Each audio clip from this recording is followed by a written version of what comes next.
ধারণা করা হয় তেওতা জমিদার বাড়িটির বয়স প্রায় ৩৫০ বছর। আনুমানিক ১৭০০ শতকে তামাক ব্যবসায়ী পঞ্চনন সেন নামে এক ব্যক্তি প্রায় ৭.৫ একর জায়গার উপর ৫৫ কক্ষ বিশিষ্ট এই দৃষ্টিনন্দন বাড়িটির গোড়াপত্তন করেন। তেওতা জমিদার বাড়ির সামনে ১৮৫৮ সালে প্রতিষ্ঠিত ৭৫ ফুট উচ্চতার ৪ তলা বিশিষ্ট নবরত্ন মন্দিরটি এখনও অক্ষত রয়ে গেছে। তেওতা জমিদার বাড়ির প্রধান ভবনের উত্তরের ভবনগুলোকে হেমশঙ্কর ইস্টেট এবং দক্ষিণের ভবনগুলোকে জয়শঙ্কর ইস্টেট নিয়েছিলেন। প্রতিটি ইস্টেটের সামনে নাট মন্দির অবস্থিত।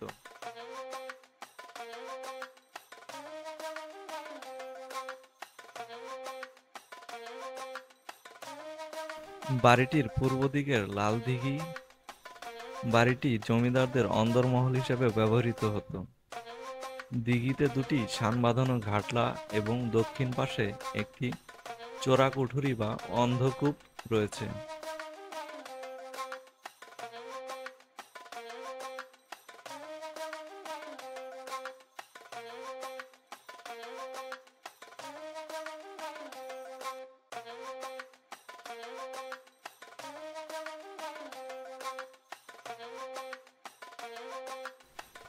আপনারা এখন যে ভবনটি দেখতে পাচ্ছেন মূলত এটি হচ্ছে লালদিঘি ভবন, যেটি কালের পরিক্রমায় আজ পরিত্যক্ত।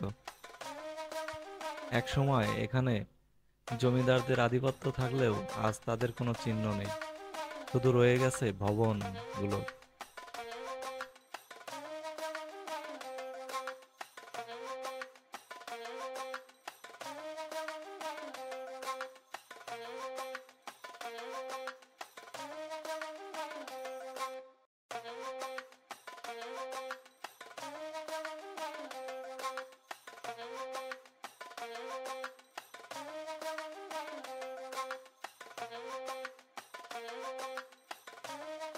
এক সময়ের দৃষ্টিনন্দন ও প্রভাবশালী জমিদারদের তৈরি করা বাড়িটি থেকে আজ ইট বালু রড সিমেন্ট খুলে খুলে পড়ছে, তৈরি হচ্ছে ধ্বংসস্তূপ।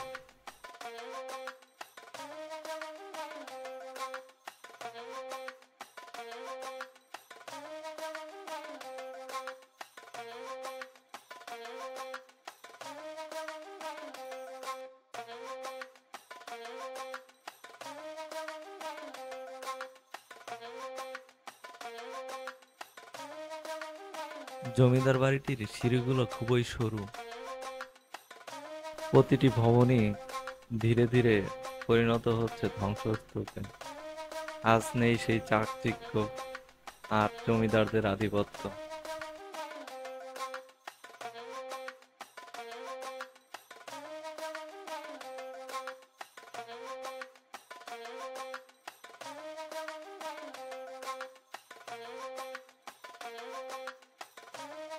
কবি কাজী নজরুল ইসলাম তার প্রিয়তমা স্ত্রী প্রমীলা দেবীর প্রেমে পড়েছিলেন এই বাড়িটি থেকেই।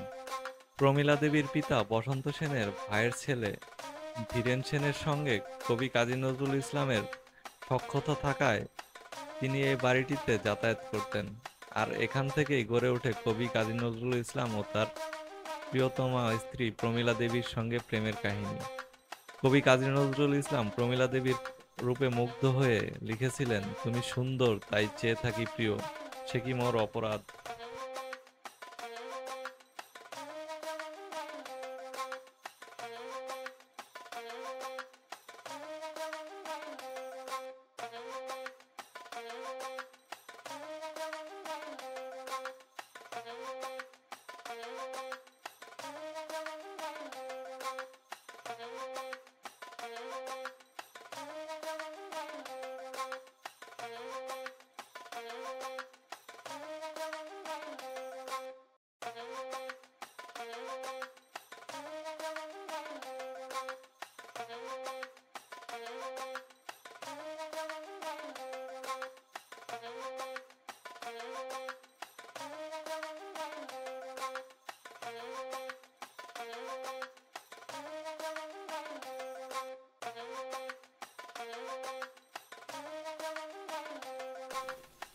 জনশ্রুতি অনুসারে জানা যায় পঞ্চানন সেন একসময় খুবই দরিদ্র ছিলেন।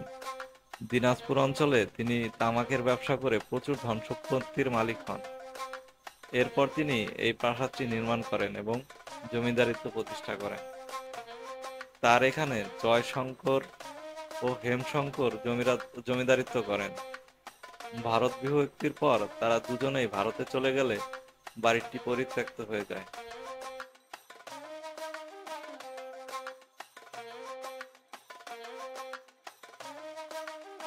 আপনারা এখন যে কক্ষগুলো দেখছেন এই কক্ষগুলোতেই প্রজাদের শাস্তি দেওয়া হতো এবং জেলখানা হিসাবে ব্যবহার করা হতো।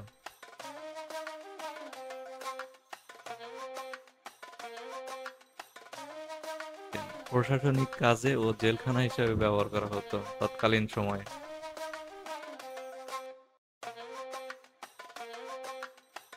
বর্তমানে এই ভবনটিতে একটি জাদুঘর প্রতিষ্ঠিত করা হয়েছে।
তেওতা জমিদার বাড়িটিতে আসতে হলে আপনাকে প্রথমে ঢাকার গাবতলী থেকে বাসযোগে সরাসরি আরিচা আসতে হবে এবং সেখান থেকে রিক্সা বা অটোরিক্সা যোগে সহজেই পৌঁছে যেতে পারবেন তেওতা জমিদার বাড়িটিতে আর ঘুরে দেখতে পারবেন সুন্দর এই বাড়িটি।